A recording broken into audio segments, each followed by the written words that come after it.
মঙ্গলবার সকাল থেকে রাজ্যের 4টি স্থানে ইডির রহস্যজনক হানা এবং তল্লাশি অভিযান। এক্ষেত্রে বাম নেতা পবিত্র করের খয়েরপুর স্থিত বাড়িতে ইডির তল্লাশি অভিযানকে ঘিরে রাজনৈতিক মহলে নানা চর্চা এবং সাধারণের মধ্যে অধিক কৌতূহল। কোনো কোনো ক্ষেত্রে বিকেলের পর পর্যন্ত ইডির এই অভিযান তল্লাশি চলে। রাজ্য পুলিশ গুণাক্ষরেও টের পেল না, প্রশাসন তখনও ঘুমে। বিশ্বস্ত সূত্রে খবর, গুয়াহাটি থেকে 7 জন ইডি কর্তা রাজ্যে আসেন এবং রাজ্যের ডিএসপি পদমর্যাদার একজন ইডি আধিকারিকের নেতৃত্বে মঙ্গলবার সকাল থেকে একযোগে ইডি কর্তারা রাজ্যের 4টি স্থানে হানা দিলেন।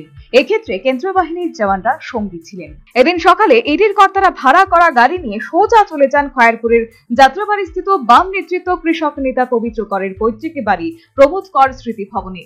বাড়ির অন্তত 50 মিটার দূরে গাড়িগুলি দাঁড় করিয়ে ইডির কর্তারা পায়ে হেঁটে পবিত্র করের পৈতৃক বাড়িতে যান। তবে বাড়িতে প্রবেশের পরে কিন্তু ইডি আধিকারিকরা এই বাড়ির মূল ফটক ভেতর থেকে বন্ধ করে দেন।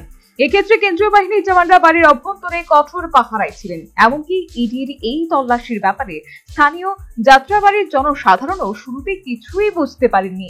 বিভিন্ন সংবাদ মাধ্যমে এই তল্লাশির খবর প্রকাশ হওয়ার পর স্থানীয় সাধারণ নিজেদের বাড়িঘর থেকে উকি ঝুঁকি দিতে শুরু করেন। তবে কঠোর পাহারায় পবিত্র করের পৈতৃক বাড়িতে কাক পক্ষীর প্রবেশের ক্ষেত্রেও ছিল নিষেধাজ্ঞা। এক্ষেত্রে সাংবাদিকদেরও প্রবেশ করতে দেওয়া হয়নি। একই সাথে ইডি কর্তারা এদিন অরুন্ধতী নগরের ক্যাম্পের বাজার স্থিত সৌরভ বণিকের বাড়িতে হানা দিয়ে তল্লাশি অভিযান চালায়।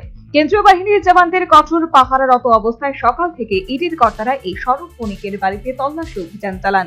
জানা গেছে, সৌরভ বণিক ফায়ার সার্ভিসের অবসরপ্রাপ্ত কর্মী এবং অবসর গ্রহণের পর তিনি একটি বেসরকারি সংস্থায় কর্মরত ছিলেন।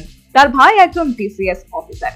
এক্ষেত্রে ইডির কর্তারা কোনো সাংবাদিক কিংবা অন্যান্য সংবাদকর্মীদের সৌরভ বণিকের বাড়িতে প্রবেশ করে এই সংক্রান্ত খবর সংগ্রহ করার ব্যাপারে অনুমতি দেয়নি। পাশাপাশি এদিন সকাল থেকে বাধারঘাটের মিহির দেবনাথের বাড়িতে হানা দিয়ে তল্লাশি অভিযান চালালো ইডি।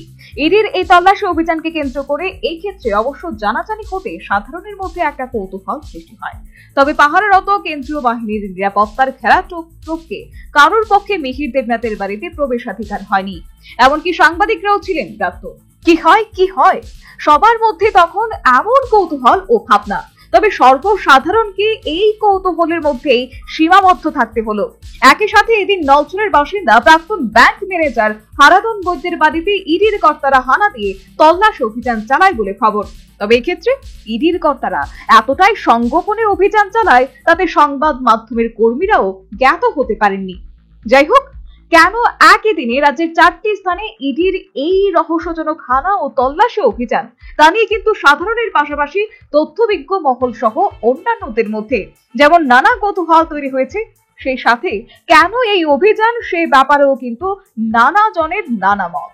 তবে অসমর্থিত সূত্রে খবর, আয়ের সঙ্গে সঙ্গতিহীন জমি ও অন্যান্য সম্পত্তি সংক্রান্ত মামলায় ইডির এই হানা এবং তল্লাশি অভিযান। সূত্রে আরো খবর, গত 1 মাস আগে থেকে ইডির কর্তারা রাজ্যের 4টি স্থানে হানা ও তল্লাশির ব্যাপারে তৎপরতা ও প্রস্তুতি চালিয়েছেন। মঙ্গলবার তা বাস্তবে রূপ দেওয়া হলো। তবে এদিন রাজ্যের 4টি স্থানে ইডির হানাদারি ও তল্লাশির খবর ছড়িয়ে পড়তে গোটা রাজ্যবাসীর মধ্যে কিন্তু ব্যাপক কৌতূহল তৈরি হয়েছে। তবে সর্বাধিক কৌতূহলের কেন্দ্রবিন্দুতে ছিল খয়েরপুরের যাত্রাপরিস্থিত বাম নেতৃত্ব পবিত্র করের পৈতৃক বাড়ি প্রমোদ কর স্মৃতি ভবনে ইডির হানা এবং তল্লাশি। নিউজ ভ্যানগার্ডের তরফে এ পর্যন্ত সংশ্লিষ্ট ইডির তল্লাশির ব্যাপারে সাধ্যমতো তথ্য ও খবর তুলে ধরার আপ্রাণ চেষ্টা করা হয়েছে। অবশিষ্টটুকু প্রকাশ্যে আনতে প্রতিশ্রুতিবদ্ধ নিউজ ভ্যানগার্ড। এই মুহূর্তে আমরা রয়েছি খয়েরপুর স্থিত বাম নেতা পবিত্র করের বাড়ির ঠিক 50 মিটার দূরবর্তী স্থানে।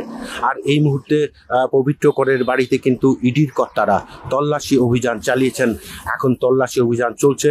আমরা ইডির কর্তাদের সাথে যোগাযোগ করার চেষ্টা করেছিলাম কেন এই তল্লাশি, তবে তারা তদন্ত স্বার্থে কোনো কিছু বলতে নারাজ। আমরা কিন্তু অবশ্যই আপনাদের সাথে এই ব্যাপারে পুরোপুরি শেয়ার করব কেন এই তদন্ত। তবে একটু অপেক্ষা করতে হবে। আমরা পুরো ঘটনা বিস্তারিত আমরা তুলে ধরব। ক্যামেরায় অঞ্জনের সাথে আমি দেবব্রত চক্রবর্তী, নিউজ ভ্যানগার্ড।